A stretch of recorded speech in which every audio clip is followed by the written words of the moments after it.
Atos capítulo 7, versículo 54, fala assim: Ao ouvirem isto, ficaram com o coração cheio de raiva e rangiam os dentes contra ele.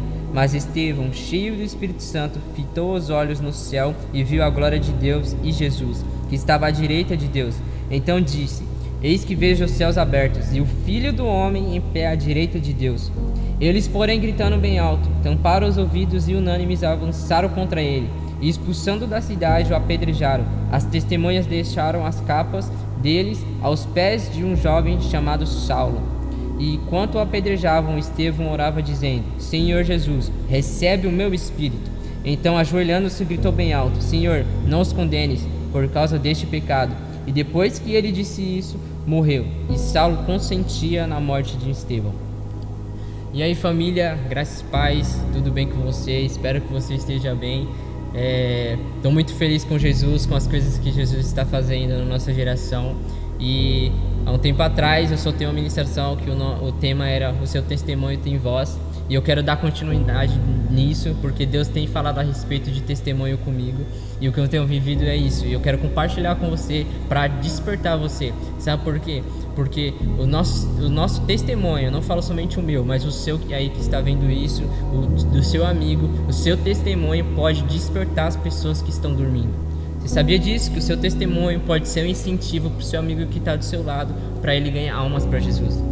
Então, fica essa frase aí no seu coração: o seu testemunho pode despertar o seu amigo que está do seu lado a ganhar almas para Jesus. Agora, algo que eu quero falar com você sobre o seu testemunho tem voz é a respeito de Estevão. Então, Estevão era um jovem igual a gente, né? É nossa idade praticamente, eu considero isso, eu creio nisso. E ele falava de Jesus de uma maneira tremenda e ele não tinha medo. Até então, a gente leu aqui que ele fala, a Bíblia fala a respeito dele, que fala assim que ele estava sendo apedrejado e ele continuou falando. Ele continuou pregando sobre Jesus, ele continuou clamando Jesus. E o interessante, sabe por quê? Porque o testemunho dele é tremendo. E o testemunho dele atinge um cara. Sabe, atingiu um cara. Claro, atingiu várias pessoas, mas eu quero que você concentre em um cara apenas, que é Saulo.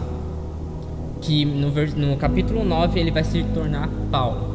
Sabe, no capítulo 9 ali, Deus ele vai transformar a vida dele e ele vai se chamar Paulo. E assim ele vai ganhar almas para Jesus. Você conhece a história sobre Paulo.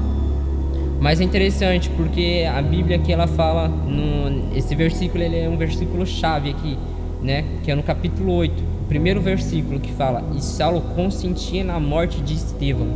Então o testemunho de Estevão fez com que Saulo, sentisse o que ele estava falando, o que ele estava pregando. Saulo sentiu isso. Mas é interessante porque a seguir fala assim: Naquele dia teve início uma grande perseguição contra a igreja em Jerusalém. Todos, exceto os apóstolos, foram dispersos pelas regiões da Judéia e da Samaria. Alguns homens piedosos sepultaram Estevão e fizeram grande lamentação por ele. Saulo, porém, queria destruir a igreja, indo de casa em casa, arrastava homens e mulheres, lançando-os na prisão. Então, Saulo, depois que ele viu isso que aconteceu com Estevão, e depois disso, começou uma grande perseguição na igreja sobre os cristãos. E aí Saulo ele começa a maior perseguição que teve. E interessante porque antes de ele ter esse encontro com Jesus no capítulo 9, ele já sentiu antes, entende? A Bíblia fala aqui no versículo 1 que eu acabei de ler para vocês: Saulo consentia na morte de Estevão. Eu creio aqui que ele sentiu algo diferente com o testemunho de Estevão. Quando Estevão estava falando, quando Estevão estava pregando, e ele viu aquilo. Imagina a cena, você vendo alguém sendo apedrejado e ele continuar clamando por algo que, se ele continuar clamando, ele vai ser morto. Só que mesmo assim aquela pessoa continua clamando, e por causa daquilo ele morreu. E Saulo sentiu aquilo, sabe? Saulo, eu tento entrar na cabeça de Saulo naquele tempo e tentar imaginar o que ele pensava, sabe? O cara tá sendo apedrejado, por que ele não para de falar? O cara tá sendo apedrejado, por que ele não fica quieto? Por que ele não pede desculpa? Por que ele não pede perdão para as pessoas pararem? Só que não, Estevão continuou.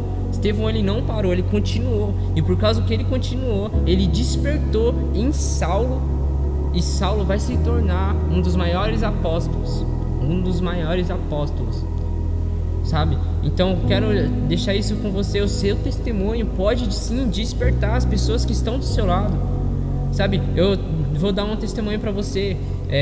Esses meses eu tenho conversado com jovens e a única coisa que eu escuto deles é que eles falam assim: nossa, eu estava precisando de alguém para conversar, eu estava precisando de alguém para me dar um auxílio. É isso que eu tenho escutado dos jovens hoje em dia, é isso. Então eu quero te despertar, e eu não faço isso por mim, eu faço isso por Jesus. E eu quero te despertar, porque o que importa é Jesus, Ele é o centro. E eu creio que seu testemunho pode despertar as pessoas que estão dormindo. Então durante essa pandemia, eu vi muitos jovens, não somente jovens, mas eu vi muitas pessoas desistirem do seu chamado, desistirem do que Deus tem para você. E se você está vendo isso, eu falo para você, não desista, não vá para coisas piores, não vá para coisas que destruam a sua vida. Sabe, Cristo, Ele te chama novamente, Ele te chama para andar de novo com Ele. Sabe, Deus, Ele tem uma obra na sua vida, Ele tem algo para cumprir na sua vida. Porém, você precisa da liberdade para Ele fazer isso. Entende? Então, você que está escutando isso, você que está escutando essa mensagem, eu quero te despertar, eu quero te fazer um desafio para você contar o seu testemunho. Entende? Se você quiser, você pode me chamar, que eu vou conversar com você. Vai ser uma honra, um prazer conversar com você. Sabe por quê? Porque eu criei uma geração que vai ser o maior testemunho de Jesus Cristo nessa terra. A gente vai ser uma geração que vai dar o maior testemunho. Eu creio nisso porque eu conheço jovens que têm sede, que têm fome de Deus. Eu conheço. E por eles, entende? Vai ser através desses jovens que têm sede e fome por Jesus que essa geração vai ser transformada. Não porque a gente é bom, a gente não é bom, a gente é o pior. Só que porque Ele é bom, porque Cristo é bom, porque Ele venceu, para hoje você poder dar testemunho da cruz, onde o Cristo Ele foi pregado, porém Ele ressuscitou no terceiro dia, para que você também dê testemunho da ressurreição de Cristo. Amém? Então fica essa frase com você: o seu testemunho pode despertar o seu irmão que está dormindo. Amém? Eu espero que isso tenha tocado você e espero que você entenda que o seu testemunho, ele tem voz. Amém? Fique com Deus, que Deus abençoe sua vida.